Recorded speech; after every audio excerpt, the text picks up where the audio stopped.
Все тайное становится явным. Эти слова сказал древнегреческий философ Сократ.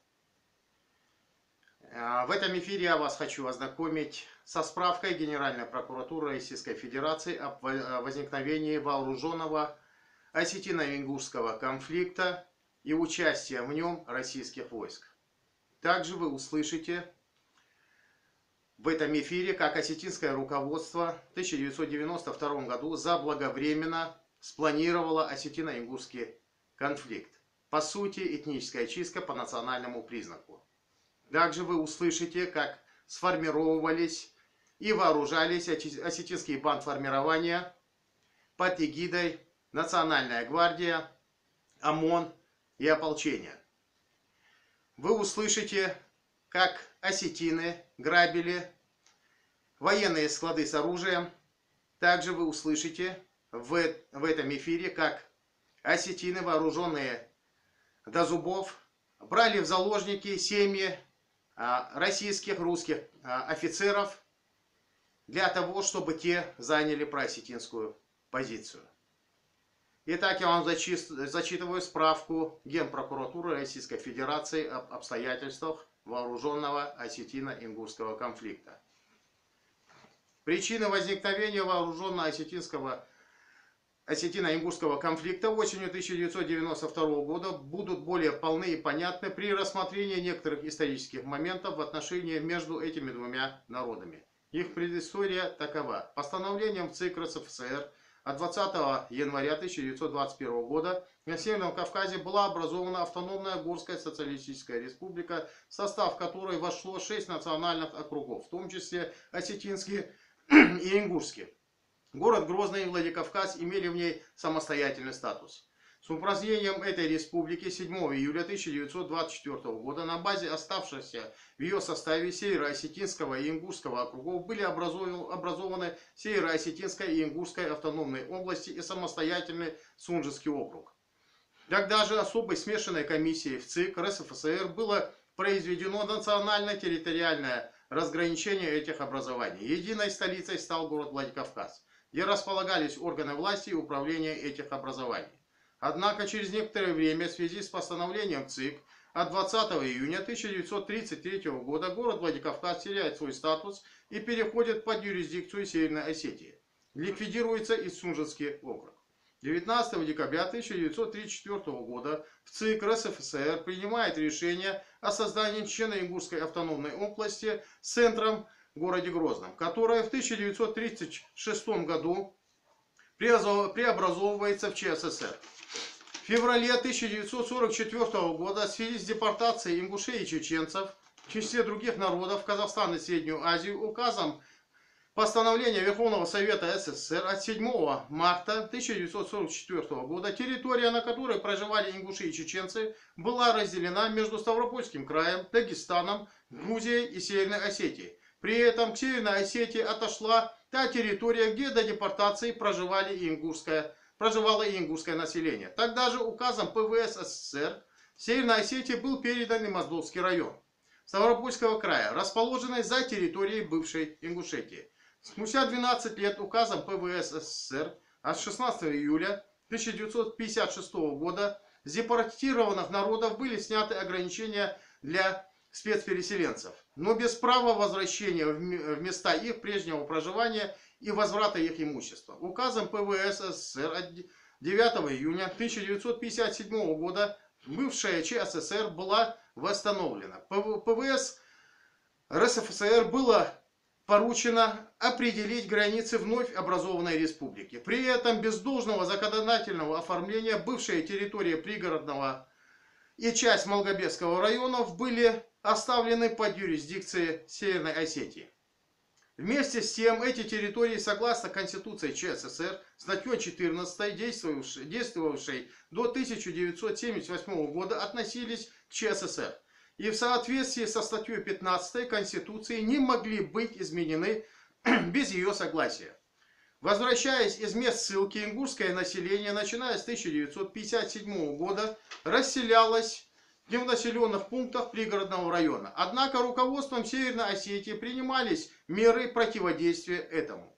В частности, на протяжении ряда лет руководством СССР и Северной Осетии было принято 3 постановления 1956 года, 1982 и 1990 годов, ограничивающих выделение земельных участков ингушам и их прописку. Несмотря на это, ингуши продолжали возвращаться в пригородный район и Владикавказ, где обустраивались. Значительная часть их проживала здесь без официальной прописки.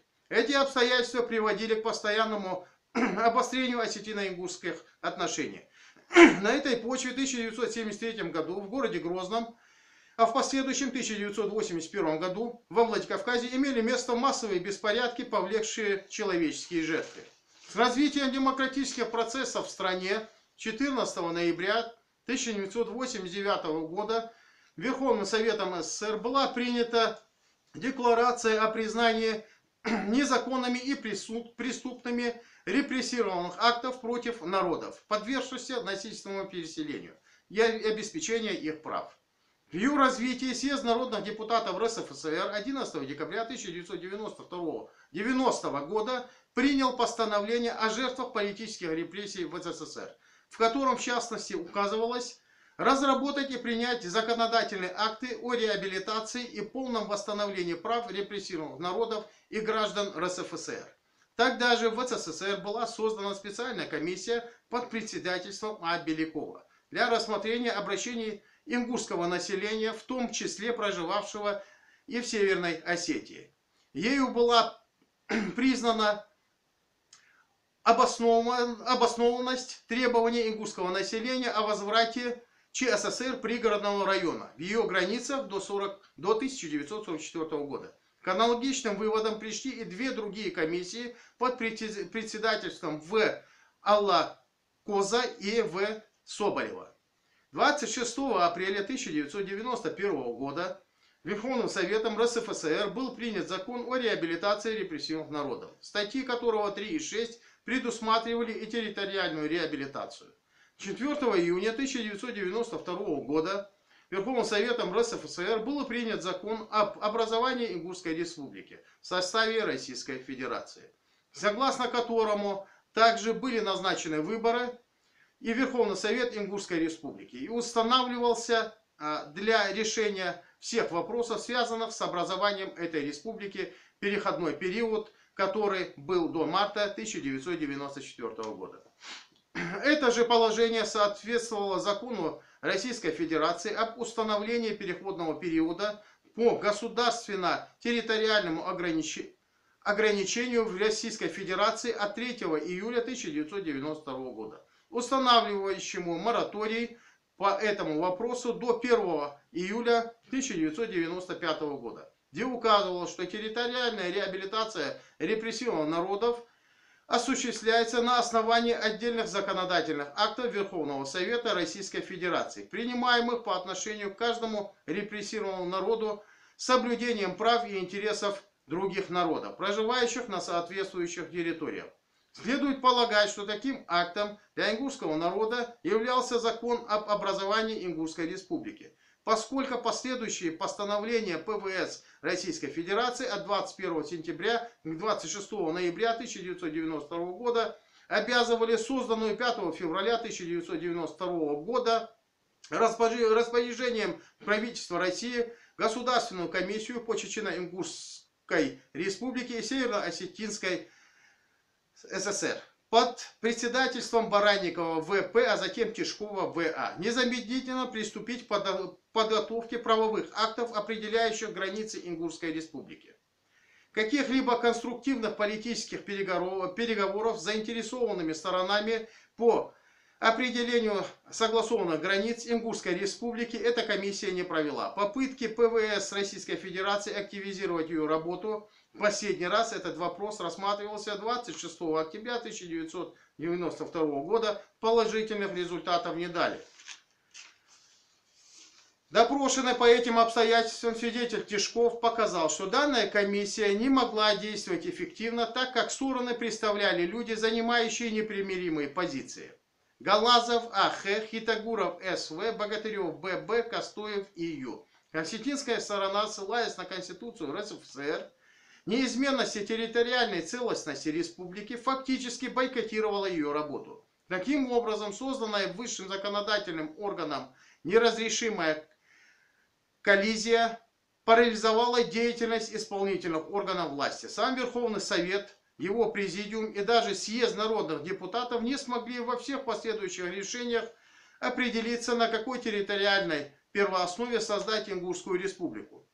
Вместе с тем, отсутствие каких-либо властных и управленческих структур, дезорганизация работы промышленных предприятий, замыкающаяся на городе Грозном, растущая безработица, невмешательство в этот процесс федеральных органов привело к обострению социально-экономической ситуации в Ингушетии. До начала конфликта не был решен вопрос и с назначением главы Временной администрации в Ингушетии. Отрицательно сказалось и отсутствие в республике национального телевидения и радиовещания. Вопросы улучшения условий жизни народа, в том числе обеспечения политических прав и культурных запросов ингушей пригородного района, можно было решать повседневной хозяйственной деятельностью, мирной политической борьбой и диалогом. Вместо этого национальными лидерами представлялось более важным создать во что бы то ни стало свое государство на своей территории со своим единокровным руководством. Более наглядно продемонстрировало это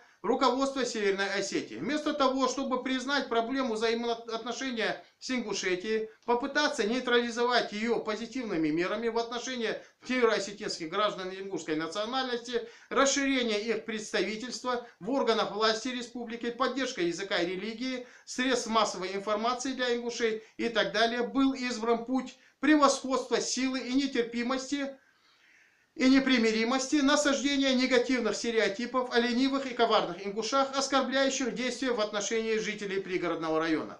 Постановление Верховным Советом СССР от 14 сентября 1990 года был наложен мораторий на прописку граждан, куплю-продажу домов и другой собственности на праве личной собственности на территории республики. Письмо прокурора Северо-Осетинской ССР в Верховный Совет Северо-Осетинской ССР о проведении данного постановления в соответствии с законом было остановлено без каких-либо объяснений.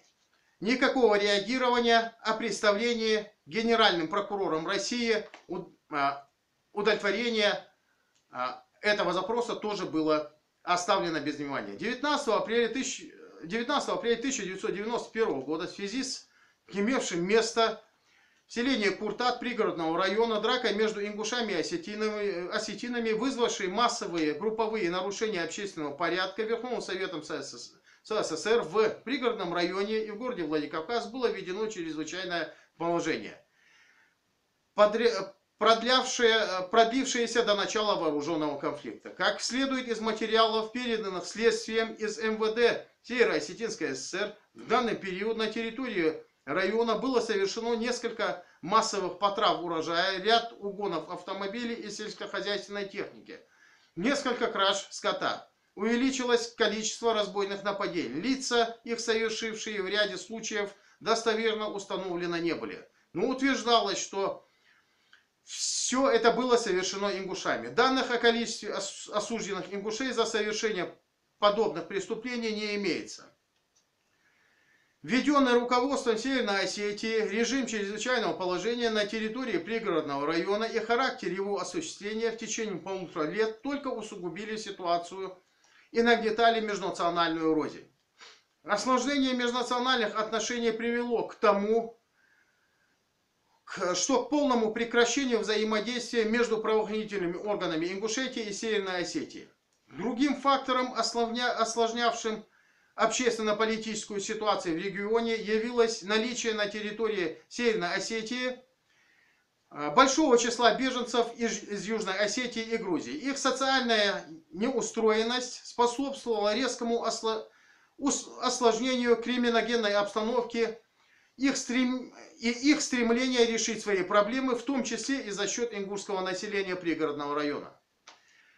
При их боевиков из Южной Осетии непосредственном участии 9 июня 1992 года во время погрузки для отправки в город Волгоград были захвачены 12 заштатных 122 мм самоходных установок С-1. А на следующий день захвачены 1442-я центральная артбаза ГРАУ МО РФ, с которой было похищено 14 КАМАЗов с боеприпасами и свыше 400 единиц стрелкового оружия. Руководивший этим нападением председатель Совета министров Южной Осетии Тезиев ОД был задержан с частью похищенного оружия, но под воздействием собравшейся вооруженной толпы и прежде всего южных осетин отпущен. 7 апреля 1993 года также при досмотре на КПП-10 у поселка Дангарон пригородного района у него вновь был изъят пистолет Макарова с забитым номером.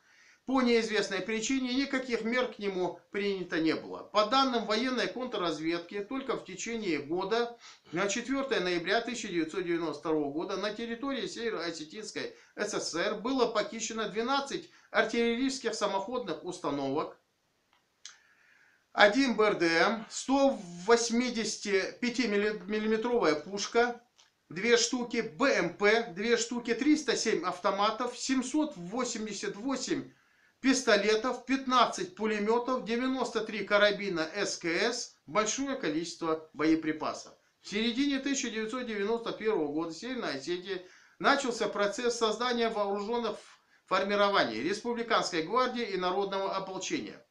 В ноябре этого же года прокуратура и МВД республики перед Верховным Советом Северной Осетии был поставлен вопрос о распуске этих вооруженных формирований как неконституционных органов. Однако на очередной сессии Верховного Совета Северной Осетии 15 ноября 1991 года в Конституцию Северной Осетии было внесено дополнение в статью 92, пункт 24 о создании республиканских сил самообороны, в том числе Республиканской гвардии, как составной части Национальной гвардии РСФСР. Постановлением Верховного Совета Северной Осетии от 27 октября 1992 года были утверждены положением о Республиканской гвардии Северо-Осетинской ССР и положение о Народном ополчении Северной Осетии. Им был придан статус законных органов на территории республики. К этому времени было завершено их вооружение. По данным требующих проверки, вооружение этих формирований шло за счет оружия, переданного МВД РФ из наличия СКВО для формирования батальона миротворческих сил Южной Осетии и патрульно-постовых полков МВД Северной Осетии. Из показаний министра внутренних дел Северной Осетии Кантемирова следует, что вся гвардия и часть ополчения вылились в миротворческие силы. В распоряжении следствия имеются материалы, свидетельствующие о приобретении осенью 1991 года управлением сельского хозяйства пригородного района УПО Воронеж-Экс 21 БРДМ-2 с приборами ночного видения, радиостанциями, фильтровентиляционными установками, но без вооружения, под видом необходимости использования в народном хозяйстве. В процессе осмотра на них обнаружены следы, свидетельствующие об использовании в боевых условиях. Проверяются материалы о прибытии во Владикавказ в распоряжении МВД Северной Осетии накануне вооруженного конфликта эшелона из Арзамаса с 24 единицами БТР-80 с полным вооружением. По представленным осетинской стороной данными на начало вооруженного конфликта численность Республиканской гвардии Северной Осетии составляла 440 человек. На ее вооружении имелось автоматов АК-74, 243, пулеметов разных марок 14 штук, БТР-80 44 штуки, БМП-2 4 штуки. Численность народного ополчения составляла 724 человека. На вооружении имелось 583 автомата, 9 единиц БТР-80, охотничье и другое оружие. МВД Северной Осетии в октябре 1992 года располагало уже 1085 автоматами, это не считая ограбленные склады, 304 автоматическими пистолетами Стечкина, 113 ручными противотанковыми гранатами РПГ-7, 14 противотанковыми гранатометами СПГ-9, 11 зенитными установками ЗУ-23, 68 крупнокалиберными пулеметами, 34 бронетранспортерами, 1016 гранатометами различного типа. В то же время ингушская сторона, по имеющейся в распоряжении следствия материала, на начало конфликта располагала 176 автоматами, 7 пулеметами, 5 гранатами, около 90 штук противотанковых гранатами и до 500 лимонок, не считая оружия и техники, захваченного во время этого конфликта. 30 октября 1992 года на заседании созданного накануне Координационного штаба Ингушетии было принято решение о создании Республиканской гвардии и народного ополчения. Однако реализовать его не удалось в связи с начавшимися событиями.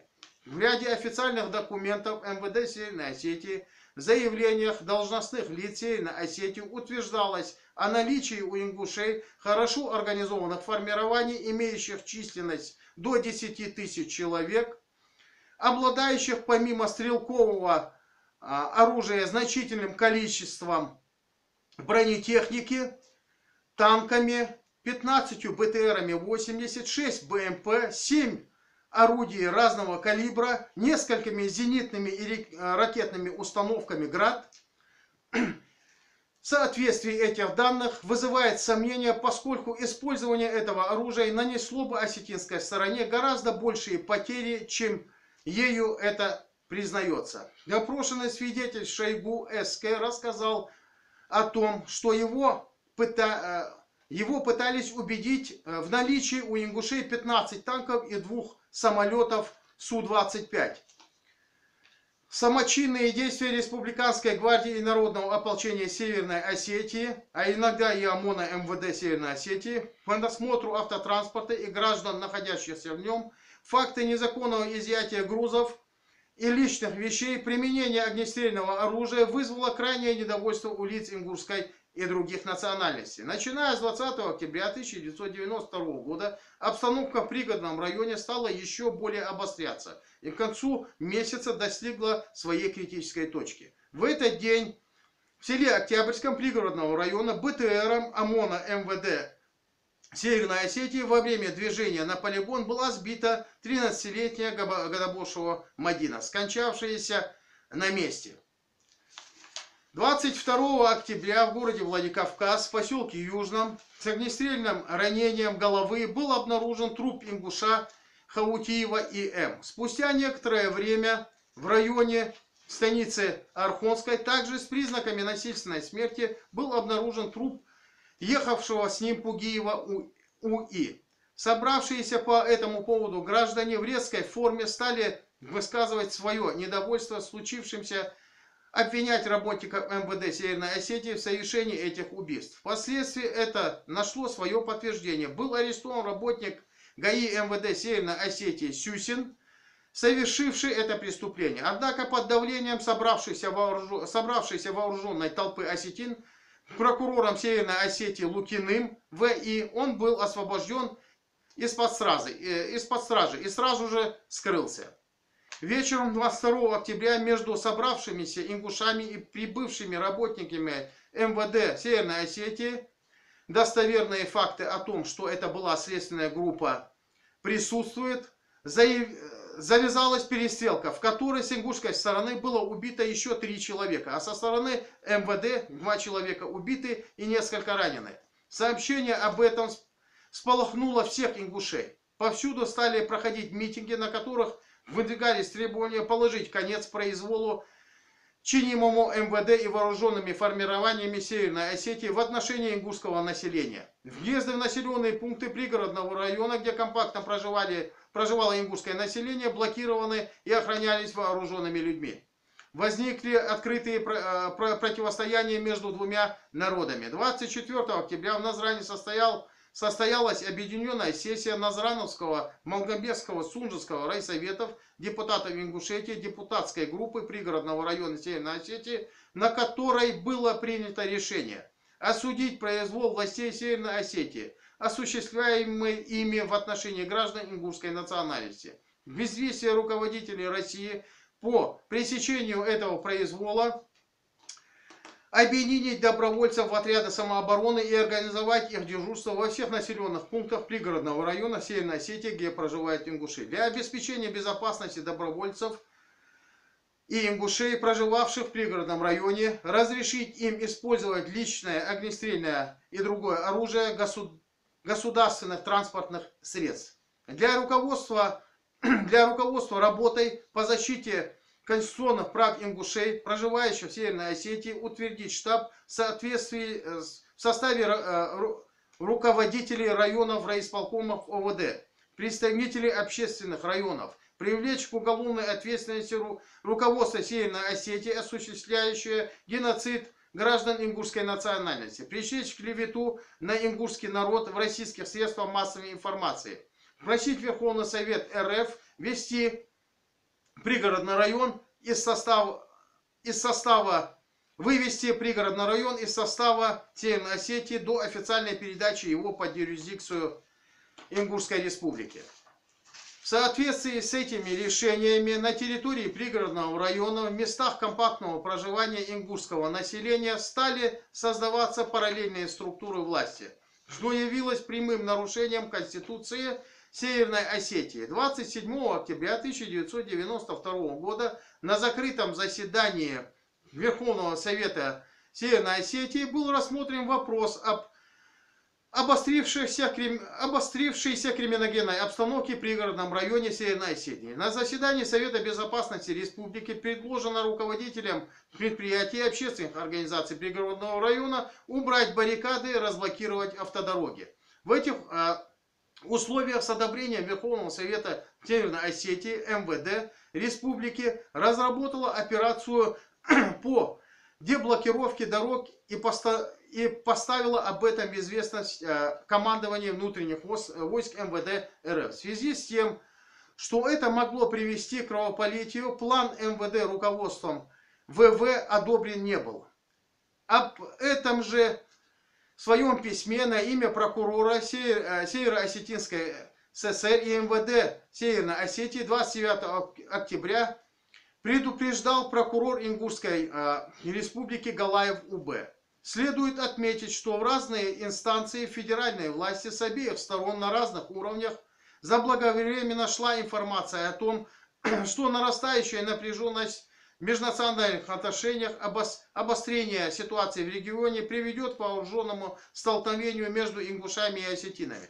Однако федеральные структуры власти на симптомы разгорающегося конфликта не прореагировали и превентивных мер не приняли. Официально признано, что вооруженный конфликт начался утром 31 октября 1992 года, когда группа вооруженных неустановленных лиц напала на КПП-25 в селе Чермен Северной Осетии. Вместе с тем, у следствия имеются материалы, свидетельствующие о том, что в ночь на 31 октября обстрелу были подвергнуты ингушские кварталы сел Камбелеевка, Октябрьская пригородного района. В связи с возникновением вооруженного конфликта во второй половине 31 октября в Владикавказ прибыли вице-премьер Российской Федерации Хижа ГС, председатель ГКЧСР Российской Федерации Шойгу СК, его заместитель генерал-полковник Филатов ГВ,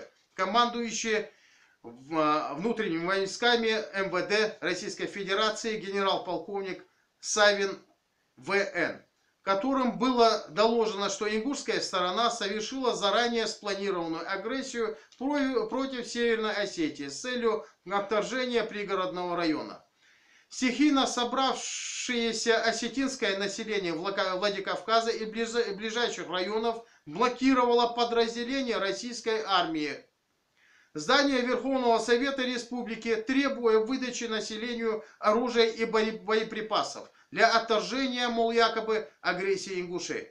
Того же мнения придерживалось руководство Северной Осетии в лице Галазова и Хитагурова. Последний потребовал у прибывших представителей правительства России выдачи не менее 15 тысяч автоматов и соответствующее количество боеприпасов.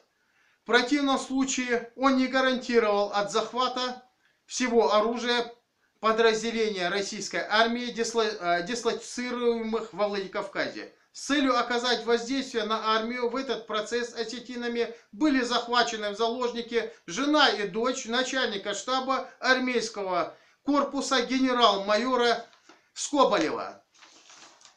Согласовав этот вопрос с первым вице-премьером Гайдаром и министром обороны России Грачевым, вице-премьер Хиджа в тот же день вынес письменное распоряжение о выдаче 642 единиц стрелкового оружия, автоматов АК-74, РПК-2, ПКИ, ПГ-7, гранаты РГД, двух боекомплектов и боеприпасов к ним, а также бронетехнику БМП 18 штук. Распоряжением от 1 ноября 1992 года Шойгу СК для обеспечения задач по наведению общественного порядка, стабилизации политической обстановки и охраны важных объектов разрешил выделить 57 единиц танков Т-72 осетинской стороне.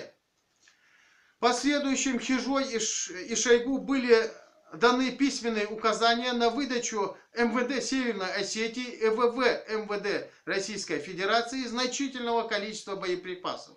Однако избежать нападения осетинского населения на воинские подразделения с целью захвата оружия и боеприпасов не удалось. В это же время по телевидению Северной Осетии в довольно резком тоне выступил Хижа и Филатов, которые назвали ингушей агрессорами, осудили их действия. Это обстоятельство дало ингушской стороне основание обвинить их в проосетинской ориентации. Аналогичную оценку их выступления дал свидетель Кантемиров. Допрошенный по этим обстоятельствам свидетель Филатов ГВ сообщил, что выступить по телевидению его попросил Галазов, который и дал ему подготовленный им текст выступления. Не подозревая подвоха, он согласился. Оценивая эти шаги федерального руководства, свидетель Тишков ВА, бывший председатель Госкомнадза РФ, заявил, это была подлинная индульгенция на проведение этнической очистки против таких же граждан, но другой ингушской национальности.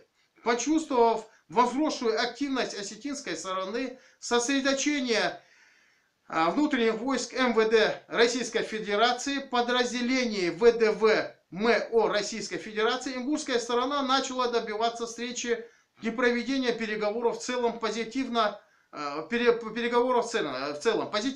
отнеслась и к сдаче оружия и захваченной бронетехники. 1 ноября она безоговорочно приняла все пункты соглашения, достигнутого при переговорах в штабе 19-й мотострелковой дивизии во Владикавказе. Однако по неясным причинам Хижа потребовал новых переговоров, которые так и не состоялись. 2 ноября президентом России на территории Северной Осетии и Ингушетии было введено чрезвычайное положение.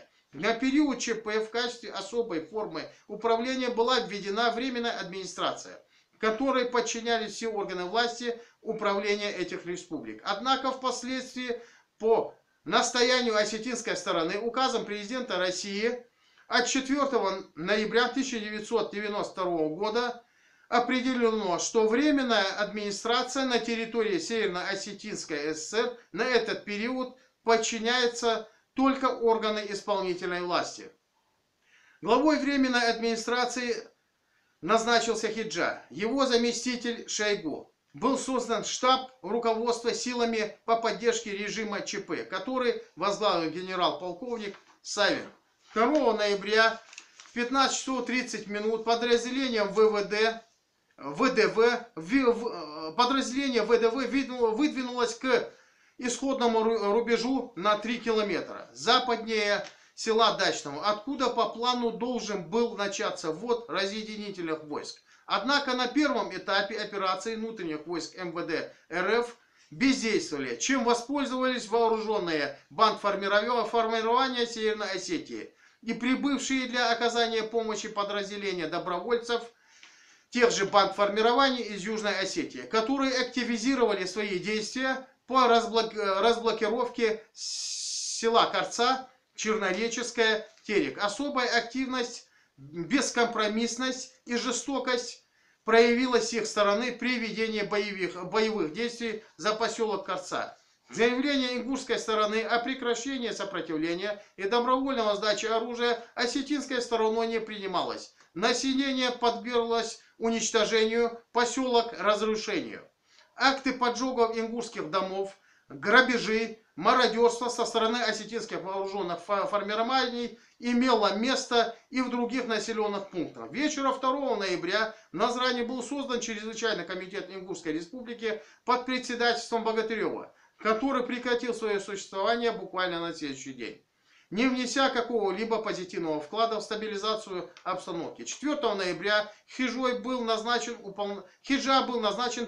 уполномоченным по Ингушетии. Лишь только 5 ноября подразделения внутренних войск были введены в поселок Корца, село Октябрьское, Дачное, Курта, Чермен, Майский, Южный. В тот же день в зону конфликта прибыли министр обороны РФ Грачев, министр внутренних дел РФ Ерин и министр безопасности РФ Баранников. Распоряжением Хиджи по согласованию с министром обороны Грачевым, командующим объединенными силами МО РФ и МВД РФ, в зоне ведения ЧП был назначен командующий СКВО генерал-полковник Шустко. Для недопущения массовых беспорядков в Ингушетии и изъятия незаконно хранящегося оружия и боеприпасов у населения 10 ноября туда были введены войска. Следует отметить, что характер и способы осуществления режима ЧП в начальный период вооруженного конфликта не отвечали целям и задачам, для достижения которых они предназначены. В зоне ЧП продолжали действовать самостоятельные вооруженные осетинские бандформирования, в том числе прибывшие из другого государства Грузия. Задействованы объединенные силы МО РФ и МВД РФ, не разделили противоборствующие стороны, не обеспечили ликвидацию или локализацию вооруженных формирований, не разоружили их. Не была решена задача по обеспечению жизнедеятельности и безопасности населения района, освобождения заложников. Несвоевременный ввод войск способствовал увеличению жертв среди гражданского населения. В ряде случаев при прямом попустительстве объединенных вооруженных сил МВД РФ и Северной Осетии вооруженными формированиями осуществлялось насилие над гражданами, грабежи, мародерство, поджоги и взрывы домов, незаконное заселение в оставленные беженцами дома и квартиры. Расследование по делу продолжается. Старший следователь по особо важным делам при Генеральной прокуратуре Российской Федерации, старший советник юстиции В.Е. Костарев. Город Москва, 14 июня 1993 года. Телефон 495 225 31 18. Факс 495 699 11 65. Итак, я продолжаю уже о следствии осетино-ингушского конфликта, часть 1. На допросе Генеральной прокуратуры Российской Федерации Савин Василий Несторович, командующий внутренними войсками МВД России, генерал. По вашему мнению, это идет допрос по расследованию вооруженного конфликта, осетино-ингушского конфликта. По вашему мнению, вызвалось необходимостью нахождения групп войск Северной Осетии. Я считаю, что ситуация на Северном Кавказе такова, в том числе и в Северной Осетии, что мы работаем в угоду политикам, которые за счет национализма хотят удержаться у власти. Скажите, привлекало ли МВД Северо-Осетинской ССР гвардию и народное ополчение для обеспечения мероприятий, связанных с режимом чрезвычайного положения? Вопрос. Могу сказать, что Осетинская гвардия и ополчение без дел не сидели. Но каких-то конкретных примеров у меня нет. Знаю, что зачастую они передвигались на БТРах, но какие задачи они выполняли, сказать не могу. Кому подчинялась гвардия и ополчение? Вопрос. Сложно сказать, кому они подчинялись. У нас складывается впечатление, что эти незаконные вооруженные бандформирования с точки зрения российского законодательства никому не подчинялись. Произошло также нападение на учебный центр во Владикавказе, училище внутренних войск МВД России в Камгароне. Поэтому в связи с этим случаем я вылетел туда. Со слов моих офицеров, это нападение было организовано начальником милиции село Сунжа. Скажите, поступала ли вам информация о том, что назревает осетино-ингушский вооруженный конфликт? Информация поступала со ссылкой на МВД Северно-Осетинской СССР об осложнении обстановки, скоплении сил, об оказании помощи Ингушетии вооружением со стороны Чечни. Но когда удавалось проверять эту информацию из МВД Северной Осетии, то зачастую оказывалось, что это не соответствует действительности. Например, о выделении танков со стороны Чечни. Бронеобъектов со стороны... Например, о выделении танков со стороны Чечни, бронеобъектов со стороны Ингушетии, в том, что ведется огонь по Октябрьскому райисполкому. Эта информация не подтвердилась. Как бы вы могли охарактеризовать вооруженные формирования Ингушетии? О вооруженных формированиях Ингушетии я имею только данные о мелких группах вооруженных, которые нападали на наряды, обстреливали их и так далее. Скажите же о наличии у ингушей какой-то стройной системы вооруженных формирований. Нет, я не могу. Вооружение у них было в основном стрелковое, автоматическое. Насколько соответствует действительность утверждения о том, что у ингушей на вооружении были также бронетехника, танки, реактивные установки «Град». Я несколько раз направлял на разведку вертолеты. Ввели разведку и армейскими силами. Бронеобъектов таких групп не было. Обнаружили один бронетранспортер в Назране, еще один в каком-то ингушском поселке. Но каких-то взводов, рот мы не обнаружили. Данных о массовом поступлении оружия из Чечни в Ингушетию накануне конфликта также не было. Теперь вам предлагается рассказать о начале конфликта и самой конфликтной ситуации между осетинами и ингушами. С группой офицеров 6-7 человек я вылетел в Владикавказ, доложив об этом Ерину. Затем я поехал в Верховный Совет Галазову. Он мне сказал, что люди требуют оружия, и потребовал, чтобы я выдал оружие, на что я ответил, что оружия у меня нет. Галазов говорил, что нужно вооружать народ оружием, которое имеется у нас на складах. У нас действительно было оружие, которое мы хранили в подвале училища внутренних войск. Но я не мог им распорядиться по желанию Галазова. Причем мне Галазов говорил, что если я не выдам оружие, то народ начнет штурм Верховного Совета. Действительно, около здания Верховного Совета было организовано сборище людей. И Галазов мне предложил выйти к народу. Выйдя к народу, я взял микрофон и стал объяснять, что сам я не могу распорядиться о выдаче оружия, так как оно может быть роздано через военные комиссариаты в строго установленном порядке. По поведению собравшихся, их высказывания, мне стало ясно, что они кем-то организованы специально для оказания давления на нас. Руководством Северной Осетии ставился вопрос о привлечении внутренних войск и разрешении конфликта. Оно мне давало информацию о том, что там то в другом, то в этом месте захвачены отделы внутренних дел ингушами. В том числе мне осетинское руководство дало информацию, что захвачен отдел внутренних дел в поселке Октябрьском. Но поскольку там находился для связи мой офицер, то я быстро проверил эту информацию, и оказалось, что она не соответствует действительности. Это неправда. То давали информацию, что якобы выдвигается танковая колонна ингушей. Тоже проверили этот факт, и оказалось, что не было никаких танков колонн. То есть, по сути, шел большой поток дезинформации, который только нагнетал обстановку. А потом я понял, что ситуация такова, что командующий корпусом генерал Шелудько знал хорошо обстановку, и многое из этого, что сообщало МВД республики, было надумано. Я помню, до меня довели одно решение, целесообразности которого сомневался и сам даже вице-премьер Хиджа. Это решение осетинского руководства о проведении так называемой этнической чистки.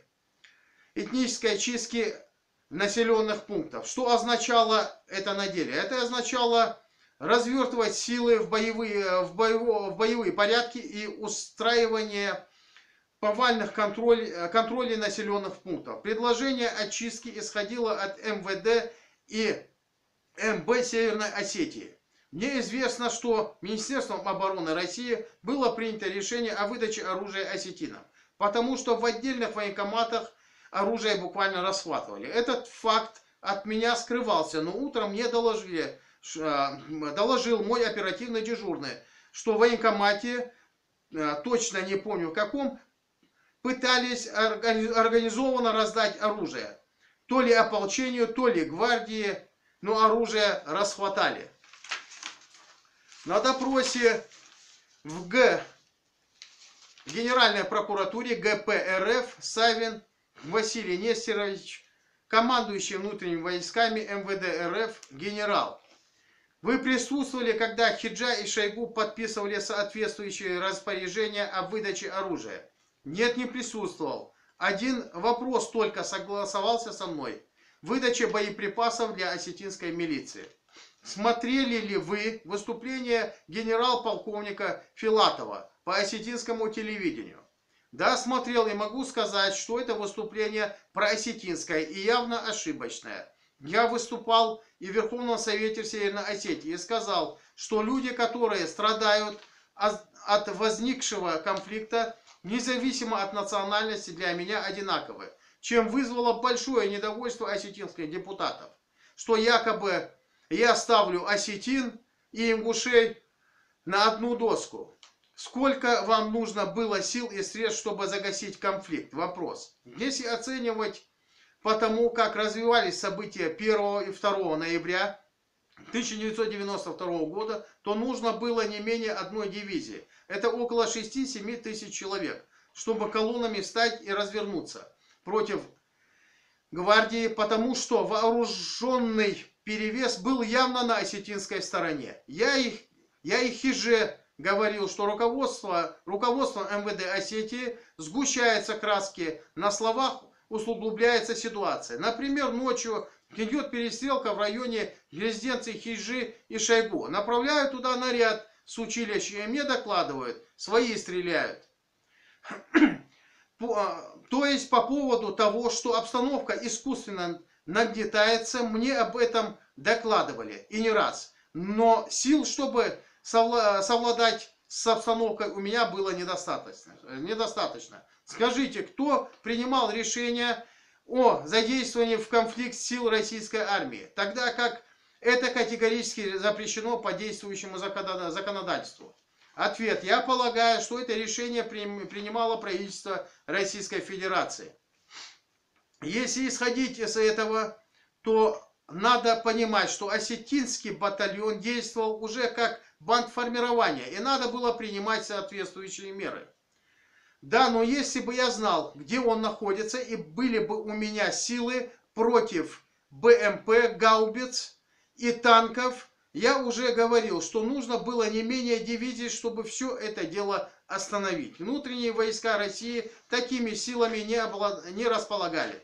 Это дело становилось стихийным. Я ставил вопрос о недостаточности сил перед Хиджой. Были ли противники разъединения противоборствующих сторон, и с чьей стороны они были? Вопрос. Я считаю, что осетинское руководство склонялось к методу этнической чистки территории, начиная от Галазова.